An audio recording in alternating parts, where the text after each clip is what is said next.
To me, Abigail was a delicious poison, an intoxicating, overwhelming poison. Yowie wowie!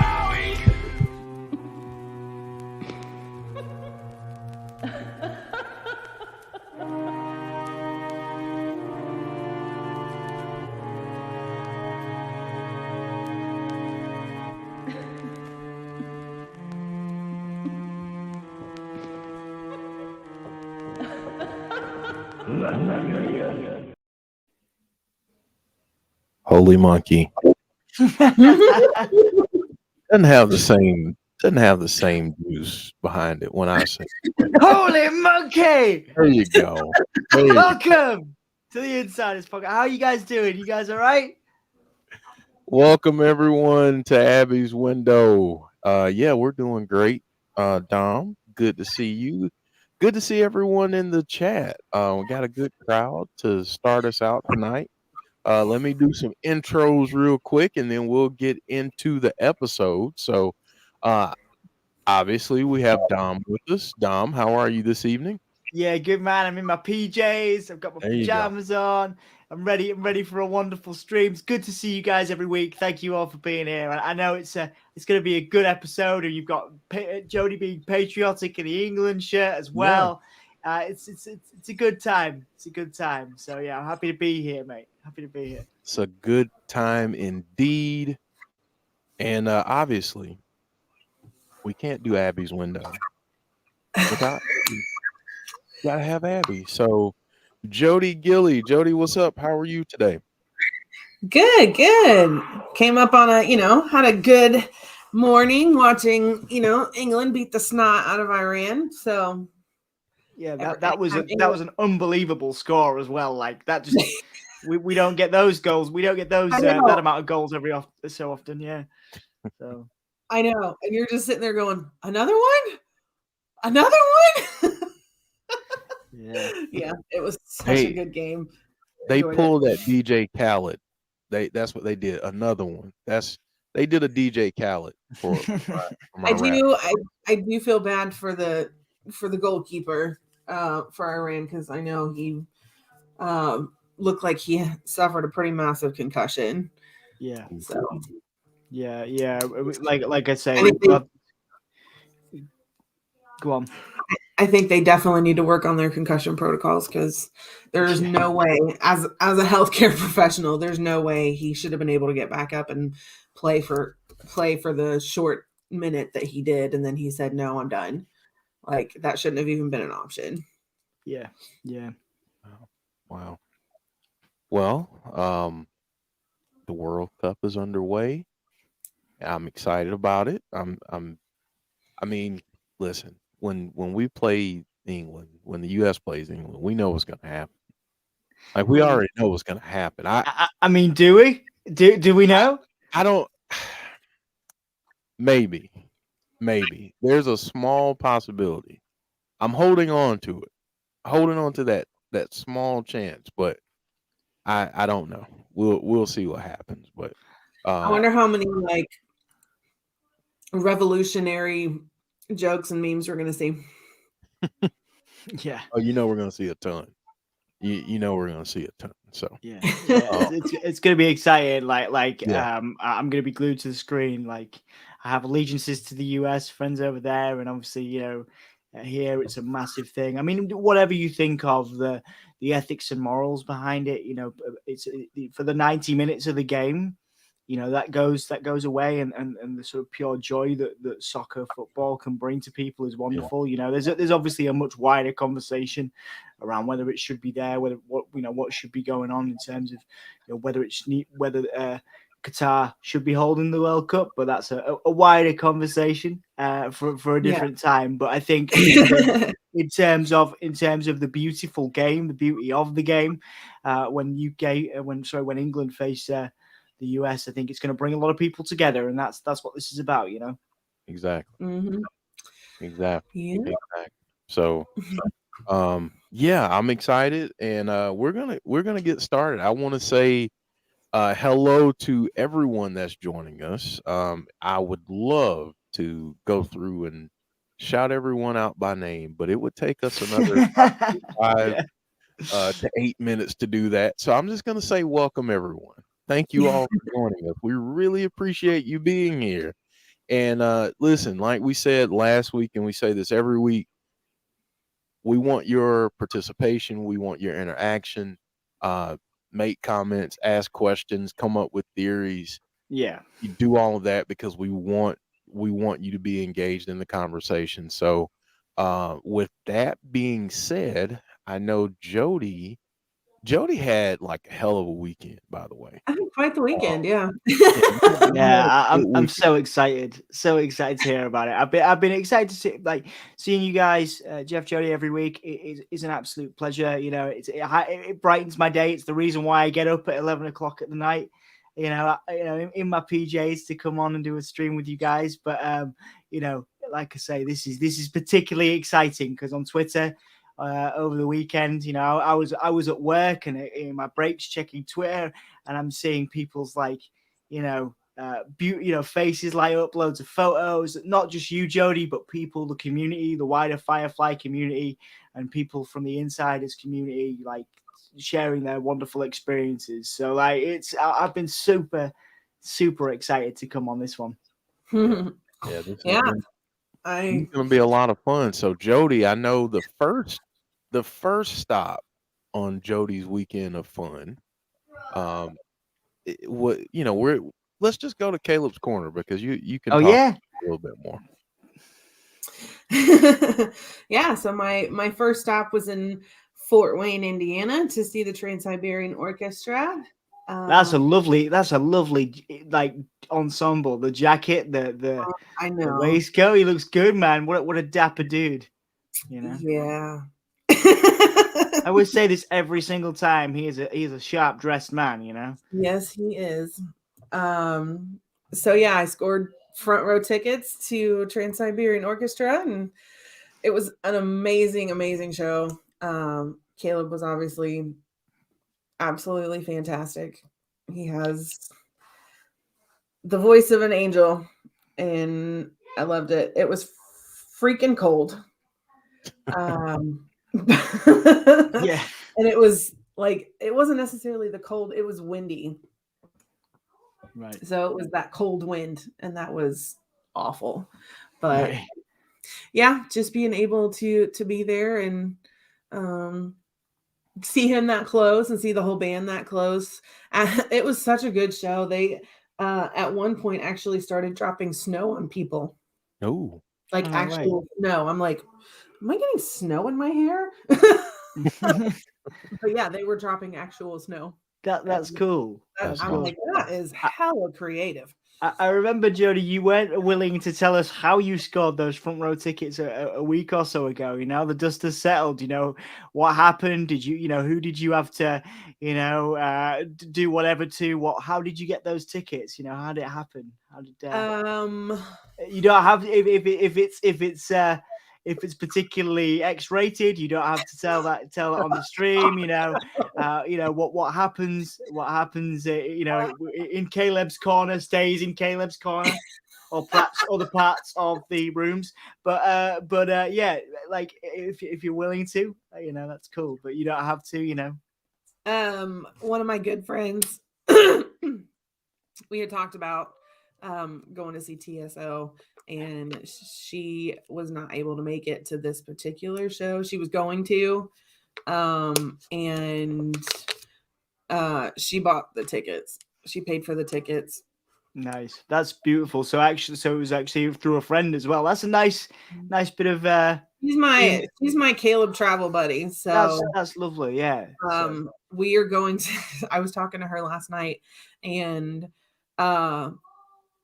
the Meatloaf show is playing January 27th at the Borgata in Atlantic City. And she called me that night and she said, I got you a Christmas present. I'm like, what? And she said she had bought us tickets to that show. She's like, we just got to figure out how to get there, but we're going. So pretty much every Meatloaf show I've gone to, I've been with her. So That's really cool, man. It's nice again. Music bringing everyone together, man. Just like Bray Wyatt brings everyone together here on the inside. It's it's wonderful to have. Every week I discover more about Caleb through you being in his corner. It's great. I love it. I love the enthusiasm, and clearly, like there's a big audience for it too. So I'm gonna try and spend more time listening to his stuff over here. Mm-hmm. Well, Jodie also has a video that What? she wants to share. So, Holy monkey! so Jodie, can we go ahead and roll that? Yep. All right, here we go.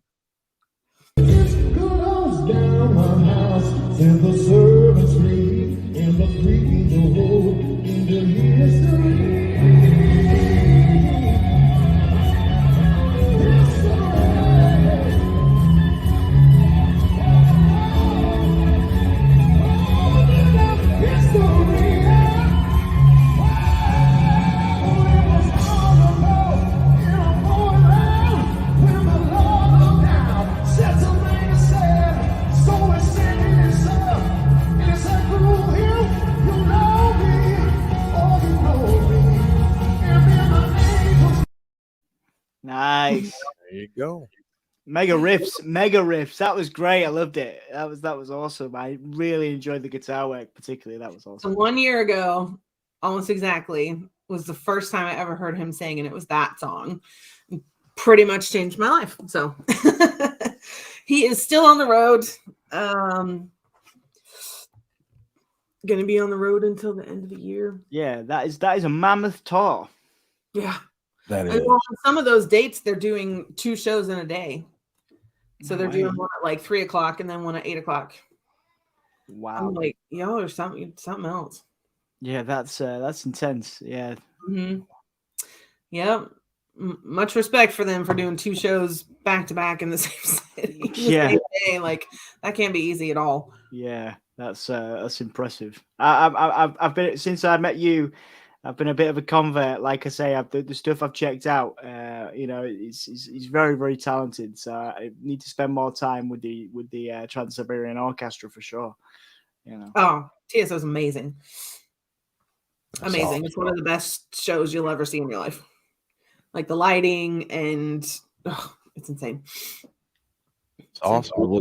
Look like you had a lot of fun. Looked like a great show. And yeah, go check out Caleb's information. If he's in a city near you, go check him out. Go check the Trans-Siberian Orchestra out, because it's, from everything that I've heard, it's a great show, and obviously Jodie knows firsthand. So I would say if you've never seen it before, don't try to go for front row, because there's a lot that happens behind you. I would try to go for like the lower level.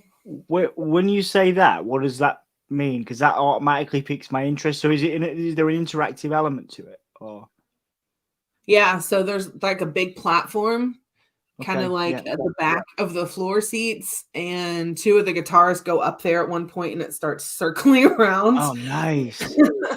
So yeah, I would sit like lower level just so you can get the full grasp of all the lighting and the technology that they use. Like front row is great, don't get me wrong, but yeah. Awesome stuff. Callum saying, what music of his do you recommend, Jodie? Ooh, go listen to his album Born on Southern Ground. I'm putting it in my my playlist favorites right now. Okay. And Mountain Mojo Volume 1 is a good one too. Good stuff. Mm-hmm. Well, if you can find it, he was in a band called Elijah Hooker. I think I ended up getting like the last CD from his shop. He was doing autographed ones, and this was back like before Idol, I believe. And if you can find it, that's really, really good album too. There's a song on it called Black Mountain Fog, and it's so good. Yeah, I feel like I might have heard that band years ago. Was it a while ago? Mm-hmm. Years ago, yeah. I feel like I might have come into contact with that. Awesome stuff. Yeah. So Jody, your weekend didn't stop there, did it? No Segue. I like it. I like it. The silky voice is back every week with the beautiful sounds and the wonderful segues. Hey, I try. I try to at least contribute a little something. So Contribute, mate. You make my you make my evening. Like you make me want to go back to bed. You know what I mean? Like I don't know if that's good. I don't know if that's good or bad, but it's good. It's good, mate. You keep me honestly. You inspire me in more ways than one. Let's just put it that way. I appreciate that. I will take the compliment. He's got that smooth bedroom voice. Yeah, he does so. Sometimes I haven't really. I need to discuss this with Emma because I probably should let her know. But sometimes, like when Emma's sleeping and I need to get to sleep because I have trouble sleeping, I work quite long hours. Sometimes I'll just put on the podcast, and just sit in bed and just try and fall asleep. I'm not even joking either. You really do have a suit. I'm not saying it's the kind of voice that makes you, that bores you to death. That's not what I'm saying at all. What I'm saying is it's soothing. Yeah, it's soothing. It honestly, you have helped me relax. And this is getting weirder as I keep saying things. But honestly, you really do help me relax, mate. You have the kind of voice that, because I get insomnia because I work late hours and stuff. Like, honestly, it is a massive help. You're really, really. Saying he wants to commission you to narrate a book. Oh yeah.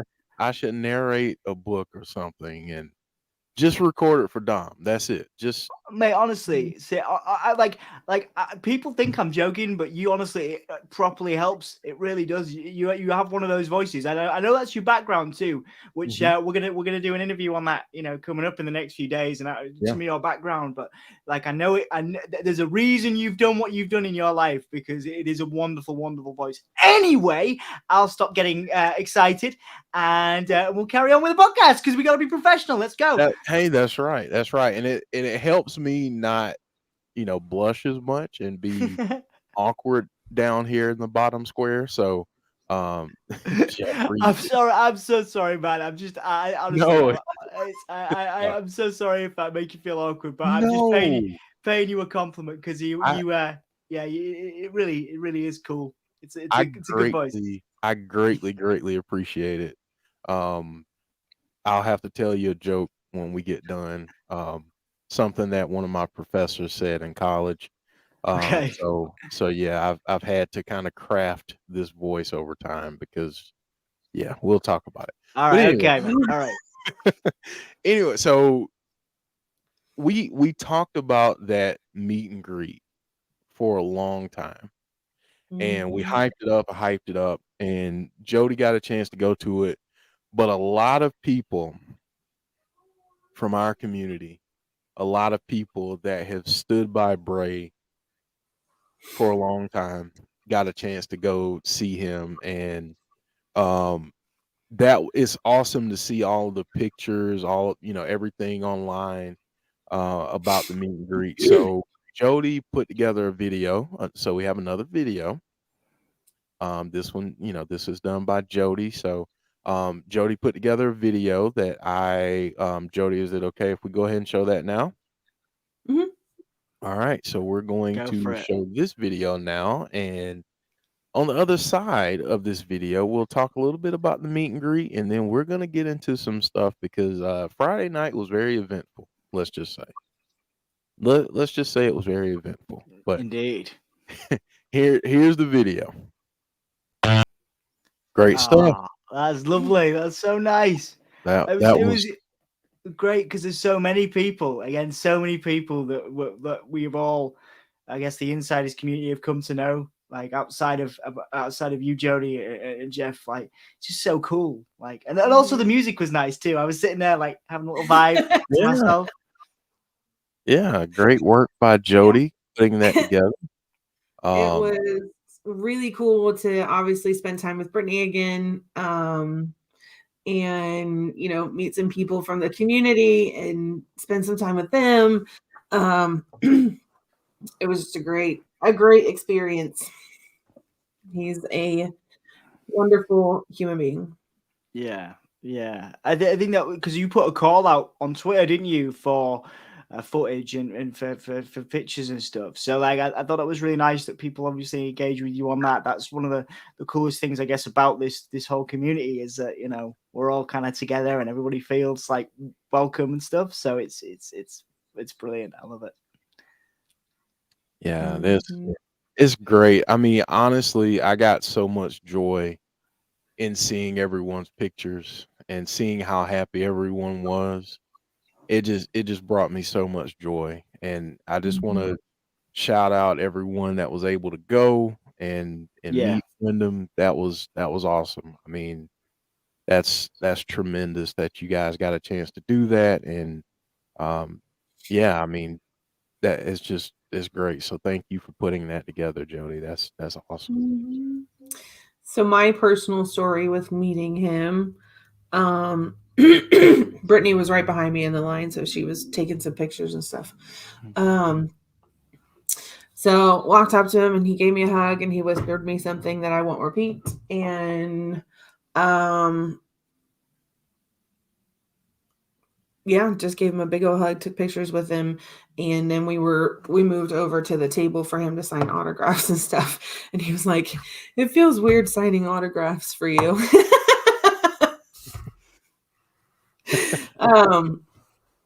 So yeah, each piece that I gave him, we kind of talked about it. He signed a Funko Pop for Harper and wrote her name on it, and Funko Pop for Ari and wrote her name on it. And then the sign that's on the Funhouse door, there was a poster of that came in one of the boxes. And when I pulled that out and I said, "This one's for Logan," and literally we stood there for a good 5 minutes, like he was just staring at it and talking about like how awesome that was. And you know, that he hasn't had anybody ask him to sign that. Like he hasn't signed anything like that. And I said, well, you know, us and Luke were tearing that thing apart with like looking for every single detail that you could. I was like, there's 6 blue marks on there. There's 6 different colors. There's this and that. He just starts laughing. He goes, well, that's the thrill of the hunt, right? He's signed the field. Apparently there is some kind of numerical code in the stitches. He said that. No way. Yeah. Apparently nobody's figured it out this whole time, that there's some kind of numerical code in the stitching. Wow. Like, yeah. There's something for the community to get their teeth into there. Yes, that's right. Yeah, it's cool. There was a nice moment there I noticed where you paused. Obviously, you mentioned there was something he said to you which you won't repeat, and that's totally cool. But I totally respect that. But it was nice to sort of see you kind of. There's definitely that emotional connection there, and it wasn't. People say don't meet your heroes, and I know you've met him a number of times and you've built that connection. We've talked about that before, but that pause was quite nice because obviously it was a beautiful thing. You know, it's something very important that was said. So I think that's really nice that there is that connection in a I guess a day that's quite chaotic. A lot of people meeting him, a lot of autographs to sign, a lot of busy stuff. For him to take the time out and connect with you in that way, alongside doing the autographs and all the lovely stuff for you, your family, etc. That was nice. So thank you for sharing that. I'm glad somebody got a picture of it. Yeah, because it was cute. So yeah, he signed the Fiend belt. He signed the Rob Schomburger piece right here. We talked about that a little bit. And my favorite one is probably this one. Awesome. I loved it. I pulled that out and he was like, he asked if I did it. And I said, no, I did it. And he was like, oh. He said, I haven't seen this one before. I said, that's because he made it for me as a gift. To get it signed, now it really is one of a kind. So we talked about Scott a little bit, and I said I've got like 7 other pieces, 7 other pieces in my house that he's done for me. Most of them are review. And he goes, "Oh, I know, I've seen them." Which again just reminds me that he reads everything. Yeah. It blew my mind when he mentioned that he'd seen Abby's and stuff, and I was like, "Wow, man, that's real. That's real dedication to the fan base. Real connection." Yeah. So I was putting my stuff away, and Brittany went up there and hugged him and started talking to him and mentioned that she missed him and he was gone for a long time. And I kind of looked over and I was like, it was 17 months. I said, "Do you know how hard it was to keep Abby's going for 17 months?" And I said, eventually, I was like, we were sitting there like, "What do you want to talk about this week?" "Oh, I don't know. Let's fantasy book The Fiend and some horror movies." And he just kind of laughed and he was like, "You guys do awesome." That's so, great. Yeah. And he forgot to actually, we were talking so much about that Funhouse sign that he forgot to actually sign it. So I went back a few minutes later and I was like, "You forgot to actually sign it." He was like, "I'm sorry, you distracted me." Yeah. So then he signed it for Logan and gave him a hug, and yeah. That's great. Yeah, that's beautiful. Yeah.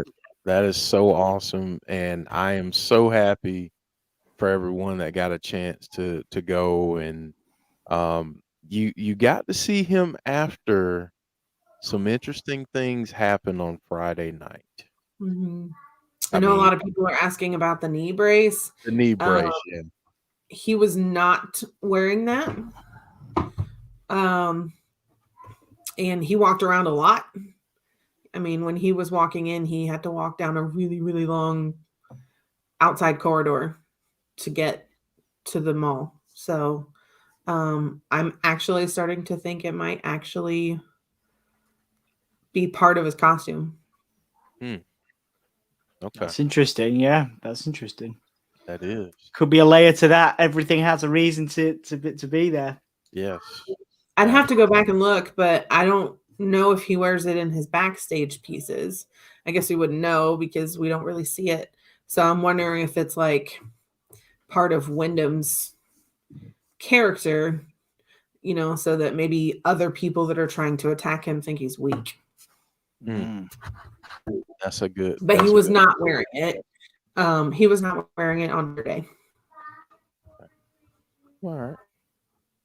Well, on Friday, Nicole, I gave him your artwork, and the card, and he loved it.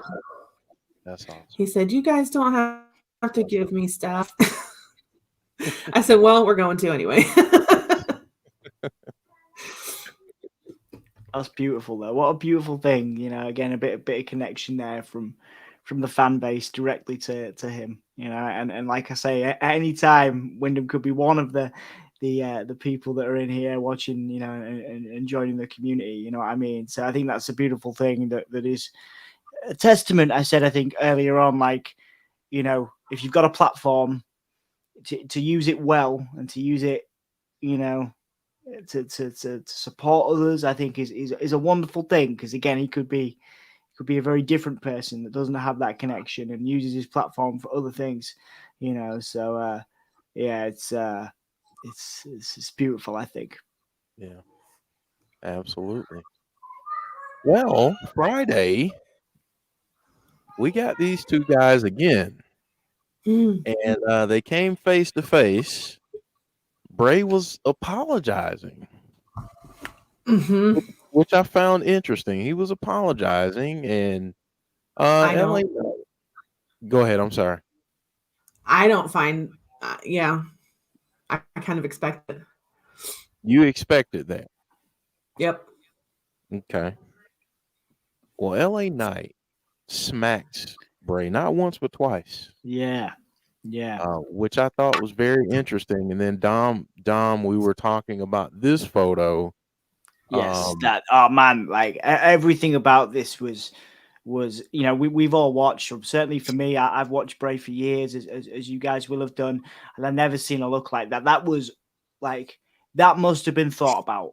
You know what I mean? That like his eyes look glazed over. That is like that was very cleverly done. That was almost like he'd been possessed or taken over by, somebody else, something else. Just the most intense look I think I've ever seen anybody give. Not directly to a camera, of course, because it isn't. But he knows the camera's there, So it is. That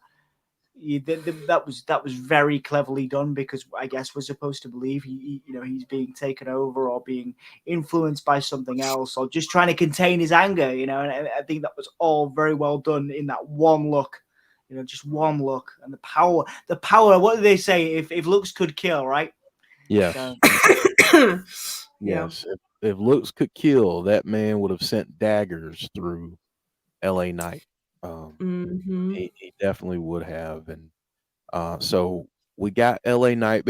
And I want to go through this because there's a few questions that I want to ask Jodie and Dom, because there's just so much. But LA Knight ends up going backstage. We get this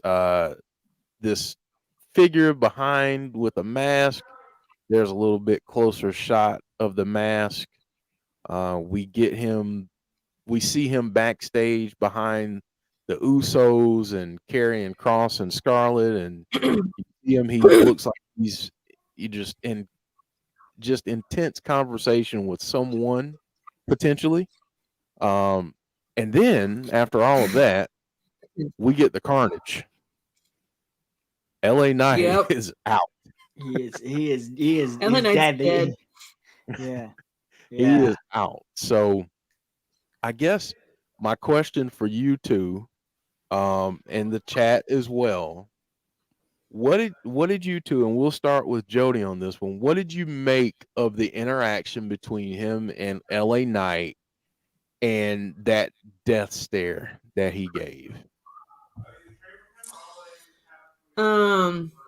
I mean, being underneath all of that equipment at the end of it, it definitely gave me Hell in a Cell vibes when Seth did that to the Fiend.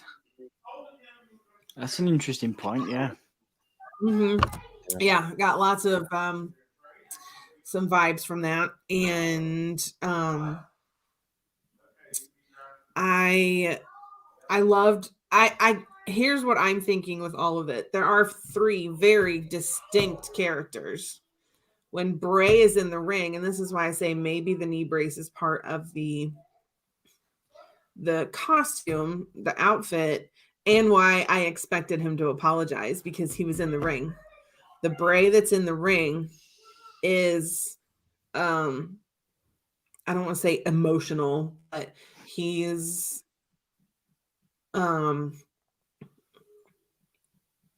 he just has that persona of being a normal, sweet person, almost kind of shy a little bit.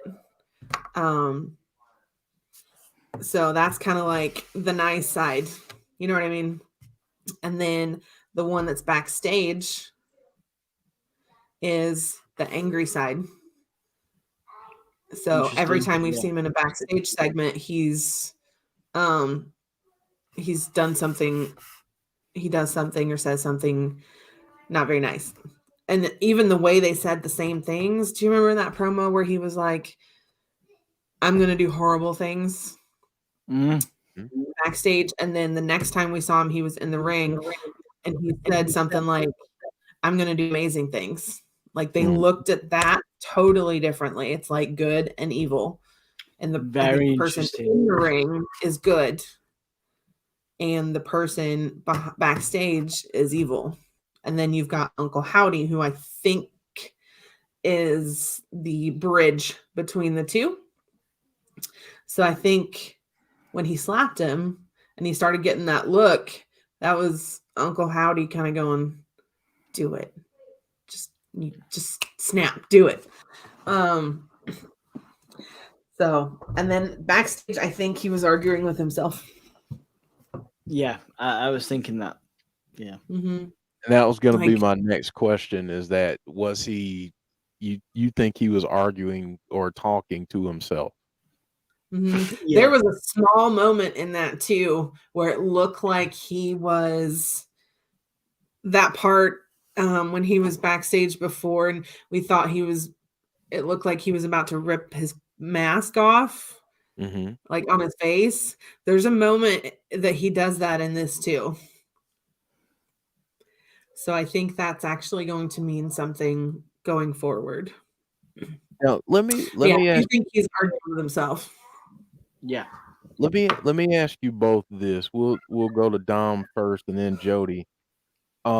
Because you bring up a fascinating point about the ripping of the mask. Do you think that is something that's kind of instinctual, or do you think what do you think that represents him taking off that mask? Do you think that he still feels like he has that mask on, or what? How do you think this all connects? Yeah, that's a really interesting question, Jeff, because we've talked about it before. There's theories that it's the Fiend wearing a Bray mask. There's theories that it's that it's again we're not seeing the real Bray or the Bray that we're seeing in the ring. Is actually not the real Bray. So I think that he's kind of keeping the mask on, kind of keeping us guessing on what is really happening. Just like Jodie said, I think it's quite interesting. I hadn't really thought about that, and this is why I love being on here. Is that the idea that he is perhaps, but when he's backstage, he's darker or evil, and when he's in the ring, he's good. Is a really interesting point. But I think he's trying not to let the mask slip. The mask is his nice persona, and he's trying to keep it on to keep us all fooled under a false pretense that he is this, changed good human being. And again, trying not to let the mask slip. I think there's something really interesting in that. Obviously, he's meant to be a face. He's meant to be a good guy. So I want to see more of that. I think that's one of the things that I'm interested in. Is he's actually been quite heelish in his actions up until this week. I think it was the LA Knight is clearly the heel now.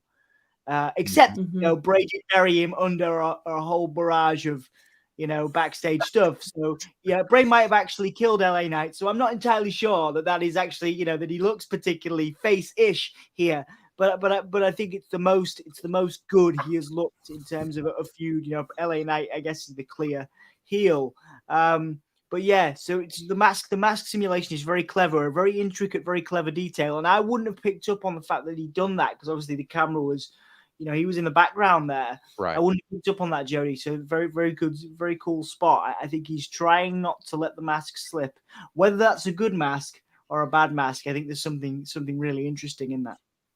Two interesting things here. James Chadwick says, "Remove the mask to reveal your true self." Yeah. And Matthew, I'm going to get back to your question there about Uncle Harper. C Wrestling, what's up, C? Saying when Bray did his promo in ring, he was wearing a silver grill on his bottom teeth, the same color of the mask underneath. That's interesting. Yeah, I know it's the teeth actually, and I didn't. Yeah, I didn't really. I don't know why. Obviously, I noticed it. And I was like, I didn't put it together. I just didn't think to pick it up, and then it's interesting that C's picked it up there. Yeah, that's fascinating. Yeah. Fascinating point. Hanzo saying, along this journey, this is a quote from Bray. Along this journey, I'm going to do horrible, horrible things, but I will not feel sorry for them. Nice little hint. That is a nice little hint. Jody, I got to get your thoughts on this because this is all just fascinating. What if Bray Wyatt is the mask? That's what a layer, and I think that as well. I was like, because again, the mask is only on when he's checking the mask isn't slipping when he's being nice to the when he was like I'm sorry to the poor security, no, not security guy, the poor tech guy last week, who who froze on the spot in the presence of Bray Wyatt, but he was probably crapped his pants. yeah, he was when Bray was sort of going, I'm sorry, he actually, that was when he checked the mask, and that's really interesting. So it was like, okay, I'm becoming the Fiend here. I'm my mask is slipping. I gotta all right, I'm sorry. A bit like we all, how it's a human thing. I bet we've all done it. We want to do something in the moment. We want to, I suppose I don't imagine this looks very threatening since I'm sat here in my pajamas, but you want to shake your fist at someone, but then you go, hang on, I don't want to, that'll get me into trouble. We've all been there. We've all done that. We all wear masks, metaphorically speaking, Yes, absolutely. Yeah. So what if Bray is the mask? What if the people, maybe that's where Uncle Harper comes in. Well, I wanted to get to that next, which there are some fascinating comments. Jodie, I'm going to come right to you, but I know I've gotten this question at least 3 times. Do you guys think that we see anything tonight with Miss Bliss? And there are the bots. So goodbye, bots. Do you think we get anything tonight with Miss Bliss?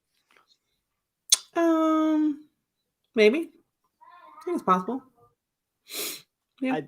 I think it'll be again a steady. We love it. We love the build. We love the build. I think the wrestling community are, clamoring for a match, and I think we might get that Survivor Series. They're clamoring for some action now, but I think with the Alexa stuff, as we have said before, I think the worst thing they could do is immediately running him into a faction, immediately running him back with Alexa. But equally, they know the merch moves when you put them together. I think Bray is still the top merchandise mover at the moment, and you got to think, they could sell some. What was it? Didn't those dolls? Didn't the Alexa dolls? Weren't they a top seller for a while as well? So I think it'd be interesting to put them together, but not yet. Not yet. So I think that will be a background thing to whatever we get on SmackDown. I think the glitches, the and the screens and stuff, and I think that's also to keep Bray fans happy, because he is the top merchandise seller. I think a lot of people are sad not to have him on Raw. I imagine the networks also want a representation. Yeah, they probably want a representation of him on Raw, and I guess that's a way to do it. Is Bray going to show up? Because the brand split doesn't mean anything. The brand split doesn't mean anything. It hasn't for years. But obviously, I think isn't there something where Bray is exclusive to SmackDown because of their deal? I think Fox asked for him. Is it Fox still? Yeah. Fox asked for him to be on there. So I think they'll, he will do something on Raw eventually, but not for a few weeks or months left. Yeah. Yeah. Jodie. Uncle Harper. When do you think Uncle Harper shows up, and what do you think Uncle Harper represents? Ooh, good Here's question. what I'm thinking. It's classic. Look at it as classic horror movie possession. Okay. And Uncle Howdy is the one possessing backstage Bray. That's why he's angry. And that's also the only place that I know of that we've seen him do that, like trying to check his, Bray Wyatt mask. So what if Uncle Harper is the one behind Bray in the ring? The softer Bray, the innocent Bray, Yeah, I like that. Yeah, kind of like we talked about before, and not to make it too silly, but you get the visual of you've seen this in cartoons or TV shows. You have your angel on one shoulder, your demon on the other, and both of them are trying to get trying to get some play. They're trying to speak to you somehow. Yeah, that's a really exciting, and I've always thought that would be the best way to go. I think there's been a couple of comments around, Harper being this kind of. I feel like they're going to position this Uncle Harper as the good, get the angel on his shoulder. And there's a couple of comments about him being. There was a really cool, interesting idea about him being like a more vicious. That was it. It was Dan. What if the is more remorseless, like the Fiend, almost like a carnage-like entity? I think for me, I think it's clearly and obviously a tribute to Brody Reed, to Luke Harper, and of course everyone has commented on what a beautiful soul he was in the wrestling community and beyond it. So I think for me, if anything with the name Harper attached to it has to be, for me, and I'm not saying because I mean, what do I know? But for me, it has to be something good, not quite wholesome. I'm not, but Right. something good. Mm-hmm. Fun fact: Bray actually does have a tattoo of a demon and an angel. That's interesting. Well, I'm sorry, Jeff. You go ahead. No, I was just going to ask, are they on the shoulder? Oh, okay. Right there. Here. Okay. Mm-hmm. Okay. Yeah. I'm incredibly fascinated by that, and I think we all are. The battle versus good and evil. I mean, wrestling, sports entertainment, wrestling is built on that, the idea of good versus evil. And we're seeing for the first time, to my knowledge, it being done with one dude, one guy, good versus evil, fighting himself, not in a cheesy, not in an overly cheesy way, But I think that's the key, is not to keep it, not to make it into a cheesy thing. There's another interesting comment further up about how, we as the hardcore Bray fans on the inside is a podcast that has been the only dedicated Bray podcast and channel on YouTube for over a year, but we are the diehards, right? So he can do no wrong. And I think the danger is that the casual fans who are post the orgasmic return at Extreme Rules and the vibe, the positive vibes of that, the moments that Triple H is keen to create. I think that's the key now, is to get those casual fans in. And I think the only way you can do that is to have the story progression and have this good character, this Uncle Harper, show up, and this, and rise up against this clearly evil Uncle Howdy. Yeah. Erase Your Mind saying exactly Howdy equals hurt, Harper equals heel. Yeah. Yep. Maybe a much further along iteration of that, because we only had the gloves before and we never really got much explanation. We only ever saw him hurt people. We didn't see any healing. So maybe this is the payoff to that, but we're actually going to see physical manifestations of the hurt, which is Howdy, and the heel, which is Harper. Which is fascinating. I mean, this is the type of story that I think fans, especially us, have been kind of you can't take your eyes off of it. Yeah, I mean, you really can't take your eyes off of it. So let's dig a little bit deeper. Let's look. I like what Cookie Get on Fire just said. Remember the Hangman left leg was cut off. That's really cool. Cookie Kid, yeah. That's good. That's good.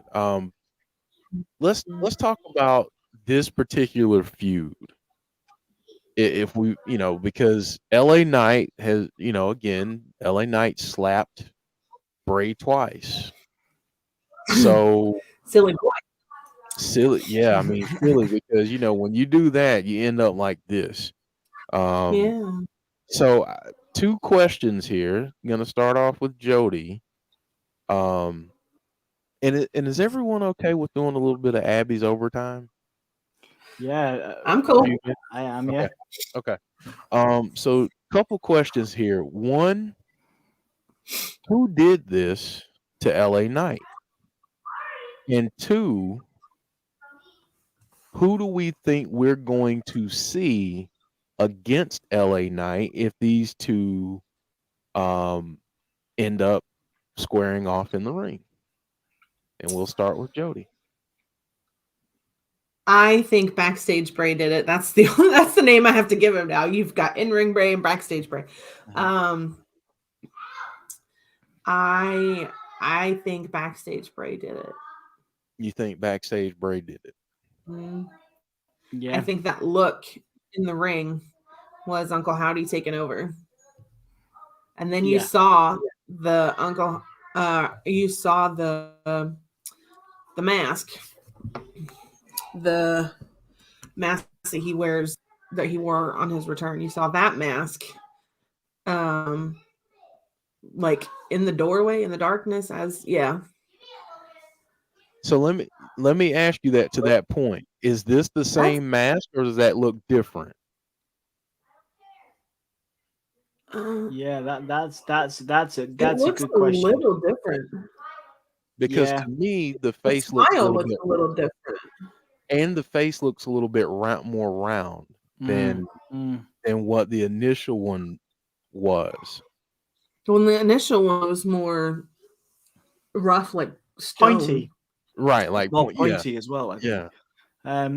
It's interesting because I know SRS Shawn Ross Sapp had reported before SmackDown that there were multiple masks, 2 or 3 different masks that could have been just used, just to have there or props or whatever. But there are multiple styles of mask that they're apparently thinking about using for Bray. So it's an interesting point to make here.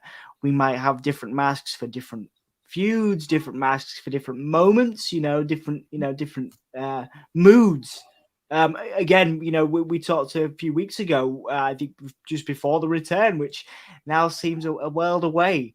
But around, and it would have been the week. It would have been the week because obviously there was a lot of discussion around that mask. But the black phone, the moods, and the things like that. So maybe different masks for different moods and stuff, and that's what we could see. So, but this feud has really taken shape off the back of this. I think this is now going to entertain people more than we'd perhaps first thought, because I think a lot of people were like, "What, LA Knight? Why?" But there's a perfectly good reason for LA Knight, because he's one of the best talkers, if not the best, on the microphone, certainly in WWE right now.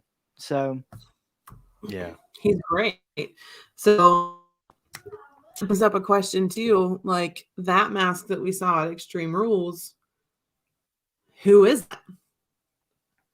Yeah, because it had the eyes. You could see his eyes. We haven't really, we've seen it sometimes in the Flash videos, but now it's kind of switched over to Uncle Howdy. We don't really see that mask as much at all. Yeah, Bray was wearing the mask. He took it off. Sorry, go on, Jodie. He's out wearing it, doesn't he? Sometimes. He came out wearing it He came out wearing it for Extreme Rules. I don't think certainly I didn't see him wearing it when he's come out since. And I think the Extreme Rules one, from what I saw, it was just him, his eyes. There was no contacts in there. There was no. So that's a mask we had to. For me, from what I have seen, that we haven't seen that mask since Extreme Rules. Except in little promo videos or something. Yeah, except in the promo videos. Who was that? Who is that? Yeah, I mean, it's another version of Bray. Do we think that's Uncle Harper though? In some ways. Could be, could be. He wants to show his true self. He did come out of the blue light with it on. Yeah, he wants to show his true self, the positive side. He's back. He's happy to be back. So that's the Uncle Harper. Yeah, that would make a lot of sense. Because I mean, even when we saw the mask on Friday night, we didn't see. I mean, it would have been very easy to see this masked figure attack LA Knight, but we didn't see that. And then you juxtapose that with Bray arguing or talking to himself, very passionately backstage which one was which, because there's clearly two entities here, I believe. So which one is which?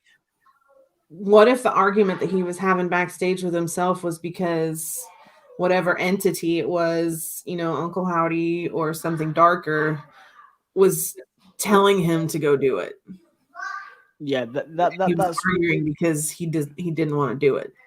Yeah, that's what I'm assuming it was. Yeah, was So, again he doesn't want to give up. He doesn't want to give way to that darker place. He doesn't want to go back there because he said in that promo, I shouldn't have come back from that. So maybe he doesn't want to go back down that spiral again that he did before. Right. Maybe he doesn't want the Fiend to come back. Maybe, yeah, because he keeps talking about the monster that it made him. The monster didn't feel pain. He got to a point where he just didn't feel, and it ran everyone off. So maybe this is him trying to guard against that, because he knows that whenever he lets this darkness come out, bad things happen for people. Yeah. And not only other people, but bad things happen for him too, Himself. because he loses control. That's what I think is going to happen in the ring. I think we're going to see him having that internal battle of being in ring Bray, the innocent, the good person, and backstage Bray, who's got a lot more anger and can lose control very easily. Yeah, and I think that's a story that everybody, I think a lot of people can relate to. I know a lot of people in the chat, we've talked quite heavily about the mental health aspect of this story. I think a lot of people can relate to the inner turmoil, and I guess seeing Bray acted out on screen, hopefully will entertain, but also motivate a lot of people to get support, etc. Because I think that was one of the most beautiful things about that first promo was that he was being honest and open about his struggles, and he doesn't want to hurt people, but he's compelled to, and I guess at one point or another we've all felt like that. Yeah. Hanzo with a really good point. He's saying Uncle Harper has to be revealed on December 16th as 1, that's a Friday. 2, it's Brody's birthday, would be a nice tribute. Yeah, for sure. That's a really good point, Hanzo. That's lovely. Yeah, what a beautiful way to again promote a show if they were going to make a big deal out of it, or if they were going to surprise people before the end of the year. Starting a new year. Getting people talking.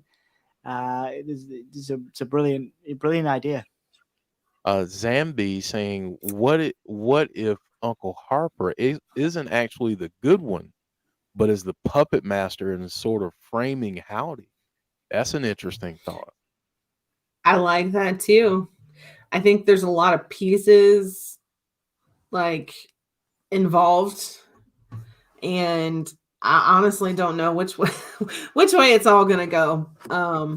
But he's 99.9% in control of where this is going and what it's doing. So I know that whatever it is, it's gonna be awesome. Yeah, it's really clever. Again, you guys are amazing with your ideas and stuff. Like it's so cool, kind of seeing them. I think there was talk about Brody Lee, because obviously Brody Lee in the Dark Order was the puppet master, but I have a feeling that Howdy is the out and out, the bad personality, and Harper, I think he would. I don't know this, but I think if they're going to use the Harper name, certainly posthumously, I think it will be done to convey something positive. That's my instinct. Other fun fact: the new logo. It was originally supposed to be part of the Burn Fiend, but right side up. So basically, when they were coming up with the logo for this, they turned it upside down. Upside down. Wow. I have another thing that I just thought about while we were talking here, and Jody, I got to give you credit because you got this train of thought going. Remember when we saw the Fiend? There were times when the Fiend would kind of struggle Uh-huh. with himself. Like Yeah. it was almost like he was fighting himself because it was this despicable nature that he was trying to fight against. Yeah. Do we think that the backstage Bray, and it again, just a thought here, but do we think that that one still thinks that he's wearing the Fiend mask, but Or it's the Fiend wearing a Bray mask. Fiend wearing a Bray I mask? like that. I like the Fiend wearing a Bray mask. Like, again, I think it was perfectly illustrated with the guy the other week. You know, we're supposed to believe that the Fiend is dead, the Fiend is gone. You know, and Uncle Howdy is campaigning. Let's not forget, Uncle Howdy is the one campaigning for the return of the Fiend. You know, bringing the Fiend out. But Said you sent him away. Bray wants to put this mask on, you know, to show us all the side he would prefer us to see, the good side. You know, so the Fiend rather wants us to put this mask on. So the Fiend has the Bray mask, and we see the best side of Bray, the side that we all want to see, the side we want to believe is back. You know, but actually, the Fiend is constantly checking if the mask is slipping. I love that as a dynamic story. But doesn't it make what Howdy says now it makes it stand out a little bit more, because he keeps talking about taking off the mask. And as the viewer, we're like, some people are like, what are you talking about? This is Bray as he is. But he obviously sees that he's wearing this mask as Bray. Which is when he said, you say you don't wear a mask, but we know that's not true. Yeah. Right. So clearly there are a lot of Could this metaphorical be the Fiend and Funhouse Bray wearing Bray masks? It very well could be. Their actions mirror those two characters in ways. The one backstage is very fiendish. The one that comes out in front of us in the ring and speaks to the crowd and gives those heartfelt promos is very Funhouse Bray-ish. The problem is, where do those two? It's almost like their spirits have been interrupted because there's no more Funhouse. So where do they live? Yeah, absolutely. Well, and we did see them on the return. So we did see all the puppets. So what happened at WrestleMania? He got shattered and released. It broke that barrier and released everything in the Funhouse out into the world, including the Fiend and Funhouse Bray wearing a Bray mask. That's again, it's like a whole story, man. They could have made a movie about this, and maybe they did. Maybe there is a movie somewhere coming out. I know Bray did a bunch of filming before he was back, so we could see this all in a movie somewhere down the line. But I think that's really fascinating. The idea that everything was released from the Funhouse, and it would give the story continuity. And we all love, WWE hasn't traditionally loved continuity, but we seem to be getting more of it now. Yeah. So continuity is key. So wouldn't it be cool for one day this story to play out where Bray tells us that actually the Fiend never went away. He was just wearing a Bray mask the whole time, you know?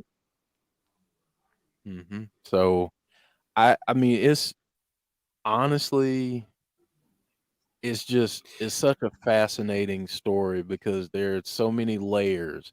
And I love the fact that he continues to reference the past, to your point, Dom, because let's be honest, WWE in previous administrations treated us like we were dumb and we couldn't remember something that happened a year ago or 20 months ago, or whatever the case is. So I think them referencing past things now is a really good tie-in to this story.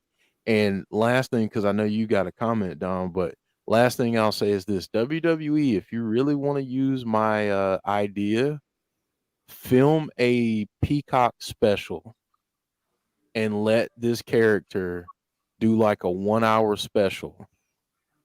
Let Yeah. Bray do like a 1 hour or hour and a half special, and just go to town, go to work. Yeah. I mean, Yeah. or you could let him come on Abby's and do the same thing. Well, that too. I'm just saying from a cinematic standpoint, if they Yeah. want to bring a lot of eyes to Peacock, which if he ever came on here, that'd bring a lot of eyes here too. Just saying. But if you wanted to do something theatrical, that would be a tremendous way to tell more of the story that doesn't take up a bunch of time on your TV every week, but that still gives your fans something to sink their teeth into Yeah. outside of the normal time of a SmackDown or a Raw. Yeah. Mhm. Yeah. I think there's an interesting point there about I think Vince McMahon was a big fan of the casual wrestling fans. I mean, obviously, they need to help the casual wrestling fans in, which I think if I was being kind of all rounded with my viewpoint, I think that's why a lot of these storylines kind of stopped and started, because they were trying to hook in casual fans that didn't watch week on week. But I think now Triple H is there, he's catering more for those casual fans, because that's the way the world is going. We all have YouTube. We can go back, we can research. We are all researchers. We've been sat here for the last hour, and we sit here every week researching, picking stuff out. And I think Triple H knows that. That's why the campaign worked. That's why the White Rabbit campaign was so wonderful. Yeah. Was that he knows this can work. I mean, there's stories out there that Vince, was already negotiating Bray's return. But I think if Vince was still here, it's an arguable point that it wouldn't have gone this well. But yeah, I think there's a reason why WWE traditionally has been so geared towards casual fans. Is because Vince, or geared towards kind of treating us like we're stupid, is because Vince wants to week on week get casual fans in, but Triple H realizes the value of keeping us for the long term. Whatever age you are, and the more you focus on storytelling, the more those age groups that they focus on. I think it's the 18 plus group, because I think most average WWE fans are like mid 30s, 40s. I think that's the average, and they're trying to hook the younger audience in. But with storytelling, YouTube. What was the wonderful thing they did with that YouTube channel, The Record? They had there was a YouTube channel that hadn't been touched for like 10 years, and as part of the White Rabbit campaign. Yeah. Stuff like that. Young people, jeepers creepers, and sound real old, but like people eat up that storytelling, right? Like that's creative, it's fun, it's interesting, it's intricate, and that's fascinating. And I think if Triple H wasn't catering for for us, for the diehards, for the long-term fans, then that White Rabbit thing wouldn't have worked, and it wouldn't have gone so well. Right. Hanzo, thank you so much for the donation, buddy. We really appreciate it. Saying it's like the legend of Zen Aku from Power Rangers. Merrick was the host. Zen was the demon wolf. Every time he put on the mask, he took over. It took Merrick to smash the mask and free himself. That's an interesting. Interesting. Wasn't there a rumor flying around about ripping up a Queen mask? Yes, there was that rumor. Again, thank you, Hanzo, for that donation. Big Dan saying, I'm waiting for the reference to false gods, Reigns and Cena, and has been wannabes, Goldberg, in a promo culminating in a charred devil Vince. And what if the Fiend we saw wasn't the real Fiend? You mean in Extreme Rules? wasn't the real Fiend. Or maybe the Fiend that we got in the previous run of the Fiend wasn't the real Fiend. Maybe that's what he meant. Oh man, that's layers upon layers. That's Layers, yeah. layers upon layers. Dan, you Like are onions. you're blowing my mind, mate. You're blowing my mind. The Fiend isn't the Fiend, but he is. I mean, it'd be interesting. It'd be interesting, man. Maybe the Fiend wasn't truly unleashed. Yeah, I like that. yeah, I like that too. Yeah. Maybe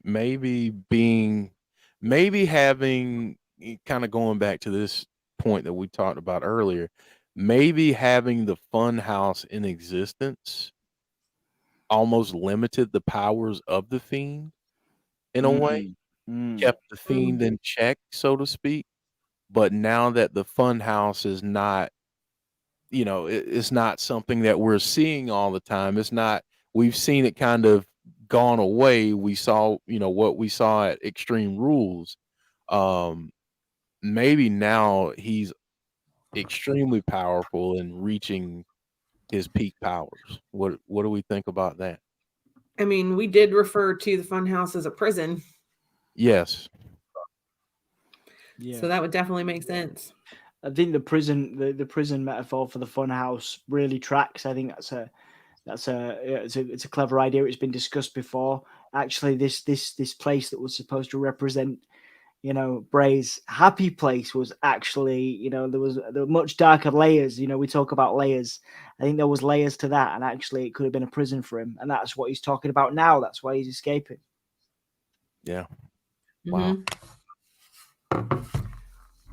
Wow. Hanzo saying, yeah, the Fiend in Extreme Rules was the Fiend, but he's free. Mm-hmm. Yeah. So we could really go on for like another hour, but we're going to start to land the plane here shortly.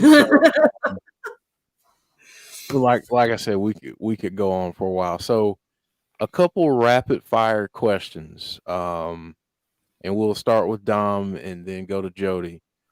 First one, yes or no, Dom, Jodie, do you think we get an LA Knight versus Bray Wyatt match at Survivor Series?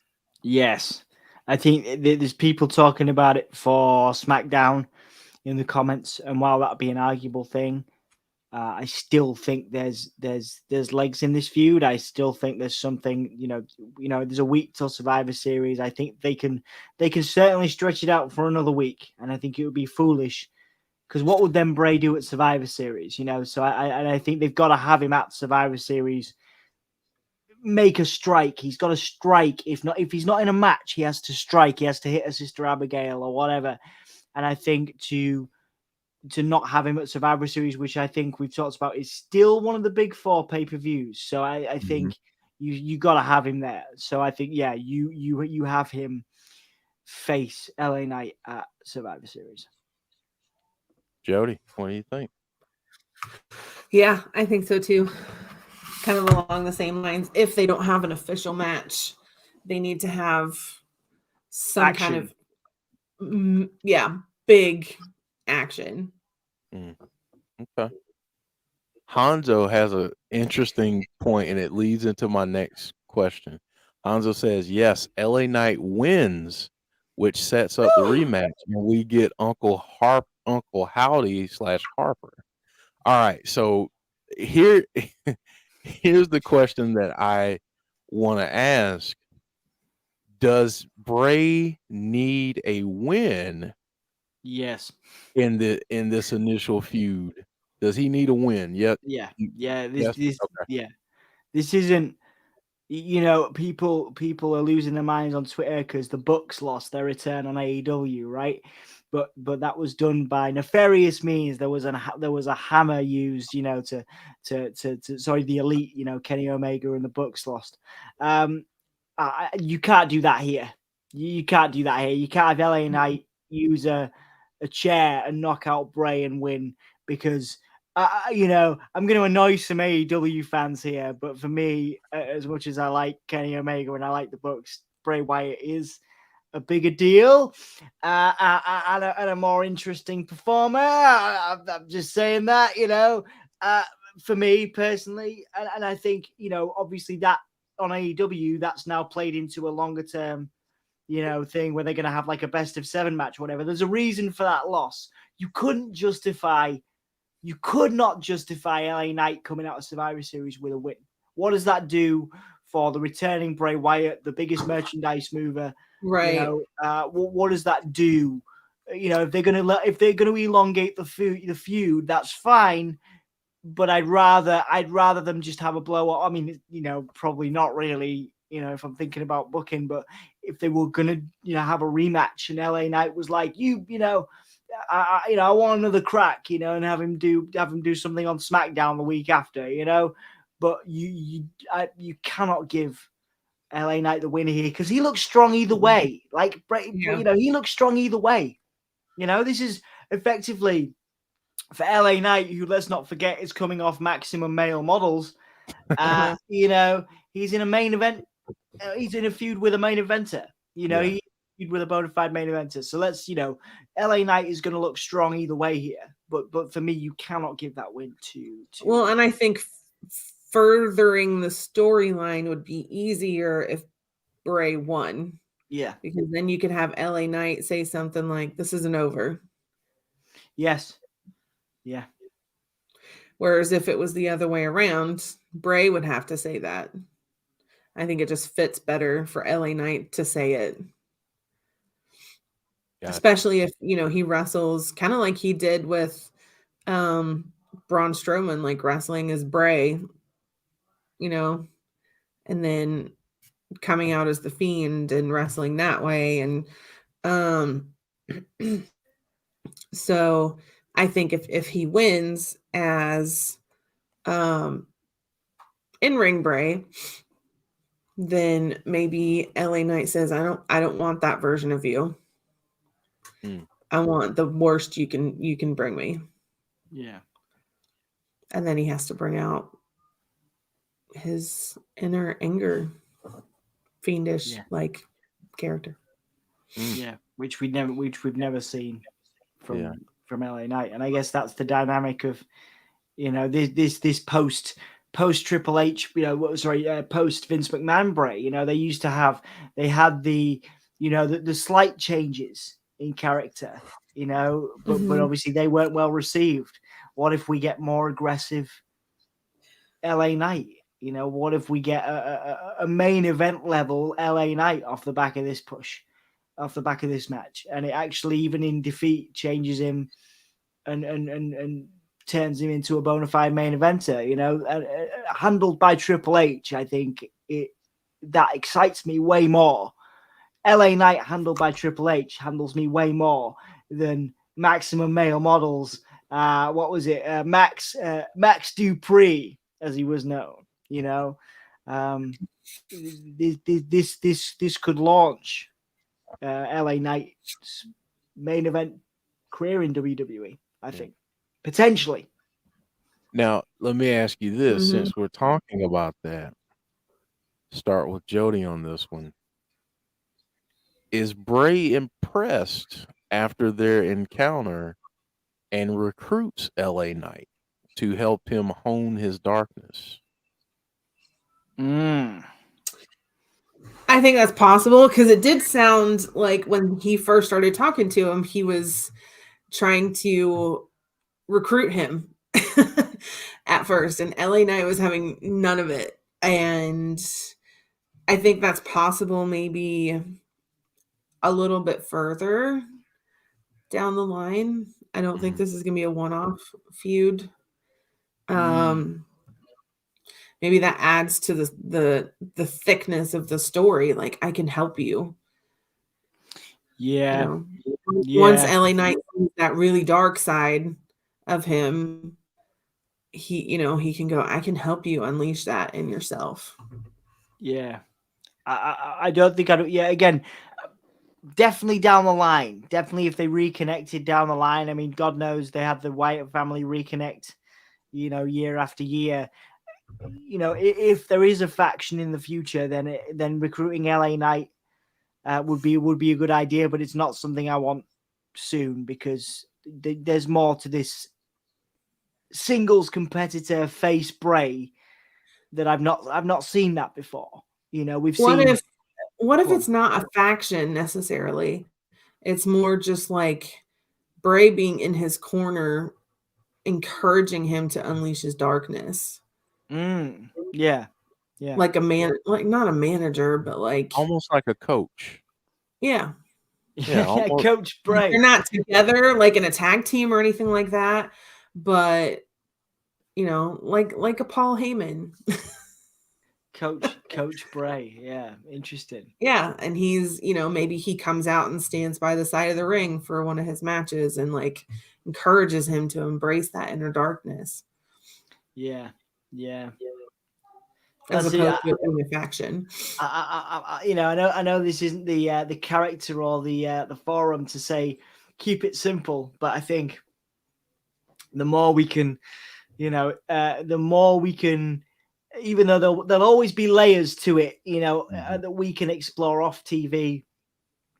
You know, and always be hints that we can explore off TV, QR codes. I hope those carry on, you know, over the next months and years. But I think from a television standpoint, I think having Bray go from this into another feud with an interesting character that we don't expect would be really exciting. You know, I think Bray can be used to elevate other people as well as elevating himself. You know, he is a main event star already. He will remain so.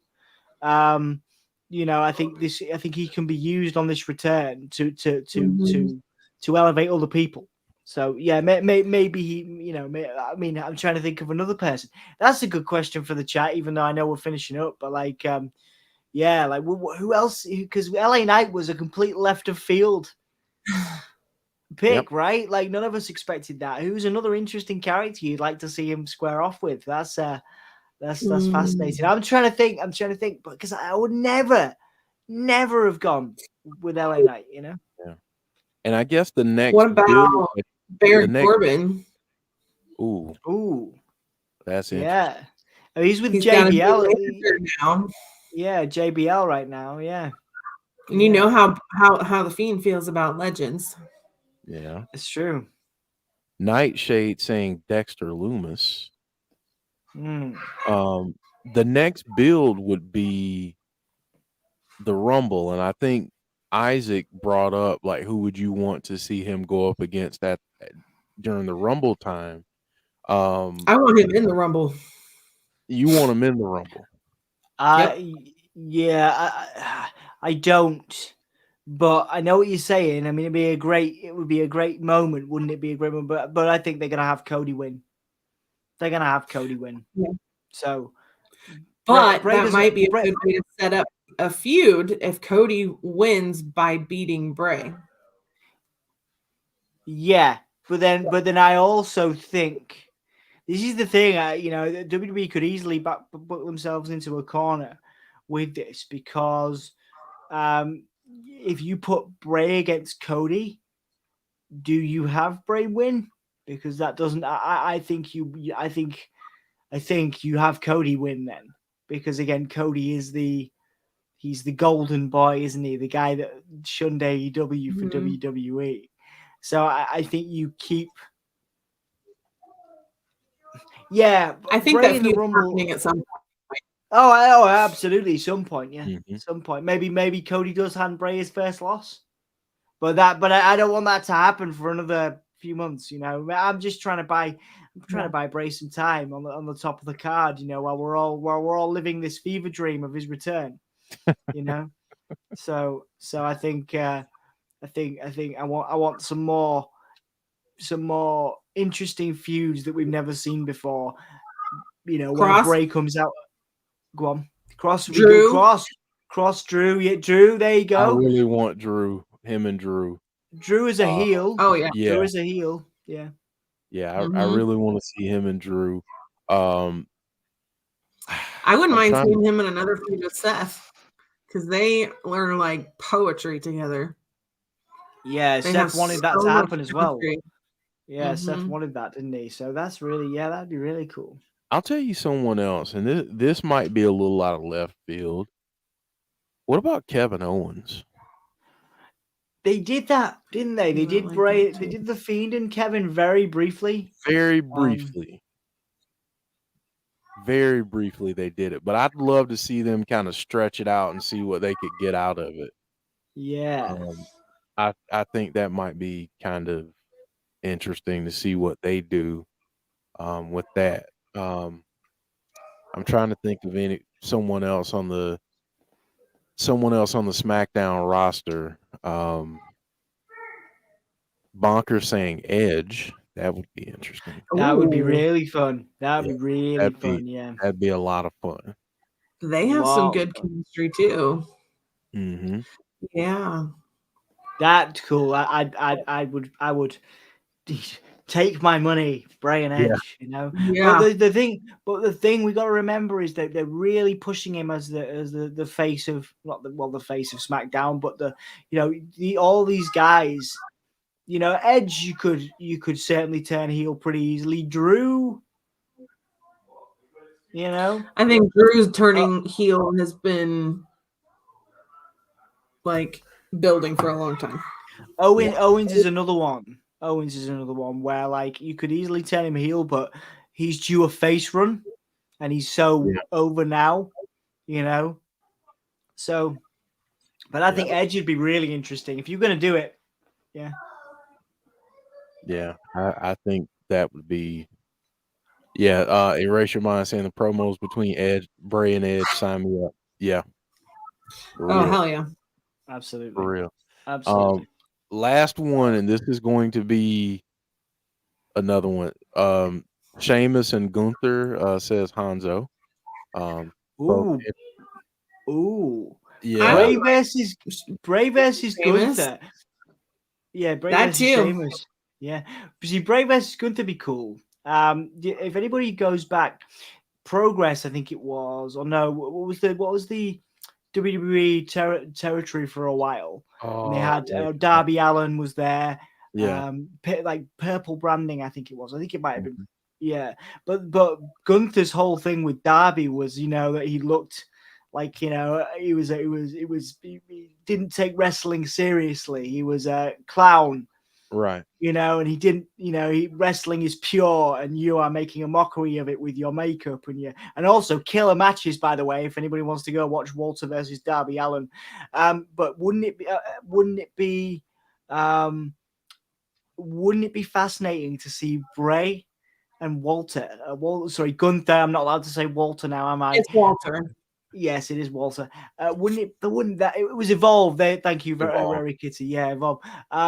Wouldn't it be interesting to see that kind of dynamic? Bray with his family history being told that he didn't treat wrestling with the respect it deserved because of his masks and his smoke and mirrors. Like I would prefer to see that than I would Bray and Edge. Actually, now that I think about it, with the new Bray, I'm talking about with this Bray. I think if we were talking about the Fiend, I'd want to see the Fiend, but we're talking about this Bray, where he's talking about his family. He's trying to be this different guy. Maybe Gunther, is the perfect foil for that. Yeah. That's completely left field. That's a SmackDown feud. That's a SmackDown feud ready-made. You don't have to move him to Raw for that either. Yeah. I know that Gunther's going into something with Braun Strowman in the Wrestling World Cup. It should be anybody but Braun, even though I do like Braun. But the idea of a World Cup, perhaps give other people opportunities. But anyway, I digress. They're going to give Braun Strowman the Intercontinental Championship. What about after that? What about Gunther and Bray? Yeah. Wouldn't that be awesome? Yeah. Last one I'm going to throw at you, and then we'll wrap up here. You'd have to move this guy from Raw to SmackDown. But I think it would be an interesting dynamic, being that he leads a faction. What about AJ Styles? Oh, I love that. That'd be good. Let's not forget. I mean, they wouldn't harken back to it, but it was Bray that beat AJ to win his first championship. Yes, it Exactly. was. And they So- just re-released a plaque about that on the did they WWE really? shop. Oh, there you go. Yeah, now that would be good too. AJ's on his way out as well. Mhm. He's retiring soon in the next year, 2 years. Mhm. I think he'd want to tell that story. I think Yeah. you know, and I think Bray could do great things with AJ Styles. Mhm. Do you know what? That's a great pick. I'm still platforming my Walter and Bray one because Yeah. I think that's clever booking, but that's just me. I think that's great, but definitely over the other ones that have been suggested. AJ Styles, yeah, that's a good one. Sheamus and Bray would be good, but I don't think there's nuances you could, like AJ's a clever wrestling storyteller. Right. You know what I mean? Right. Gunter can tell a great wrestling story, and also people moaning about Bray's quality of matches. Who's going to bring out the best in Bray Wyatt other than Gunter? Yeah. Like who's gonna challenge him in the ring Ooh. other than Gunter? But yeah, same with AJ. Exactly the same with AJ Styles. AJ Styles very rarely. I can't even think of one when AJ's had a bad match. There will have been them, of course they will. Gunther will have had them. I have never seen one ever, but Right. they do not have bad matches. Right. I like Damian Priest versus Bray too. That would be good. That would be good. I'd like that. Mm. I'd like that. All right. Well, we went overtime, way overtime. So, final thoughts. We'll start with Dom, and then we'll go to Jody. Let's do something on SmackDown that's cool. Let's maybe get some, some more Uncle Howdy stuff. Maybe a physical representation. Even if it's Bray in the mask again. Yeah, I'd like to see Bray in the mask ahead of some, even if it's just for a minute or two. Come or maybe a Sister Abigail leading to a match. Something physical would be good, but not it's not 100% necessary so long as we get something physical on Survivor Series. I think that is the cutoff point. I think Bray has to do something physical. He has to get in the ring somehow at Survivor Series. But as far as before next Abby's goes, we reconvene next Monday. I think something more expositional. Maybe we see Bray back in that mask, a physical representation of Howdy, something like that. Awesome. Jody. I'm just excited to see where it's going. Yeah. I like the slow burn. It's, it's frustrating, but I think that's the point. In the best Not frustrating. You're just like, where is this going? I want to know. Yeah. Like he told me when I hung out with him on Saturday, like the thrill is in the hunt. Yep. There you go. And he loves us doing stuff like that. Like digging into things and theorizing, and he loves the fans doing that. Absolutely. This has been a lot of fun. I hope everyone had a good time.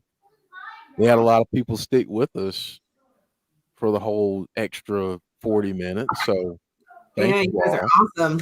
Yeah, thank you all. This was great. If you are new to the channel, please consider subscribing. We would greatly appreciate it. And everyone that's watching, if you don't mind, drop us a like on the video before you head out. We would greatly appreciate that. Dom, thank you. Jody, thank you. You guys were great. You too, man. Thank you. No problem. The chat, you guys were awesome. Great comments. Great stuff all night. So thank you all so much for joining us. And I'm going to leave you with this very creepy picture.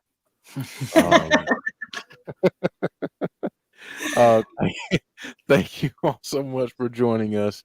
And we will see you next time on Abby's Window. And before I forget, since we won't be doing anything on Thursday, have a happy Thanksgiving and eat some good food. Eat lots of turkey. Yeah. Eat lots of turkey. Happy Thanksgiving, everyone. All right, guys. Thank you so much, and we'll see you next time on Abby's Window. So what do you say? You want to see my secret?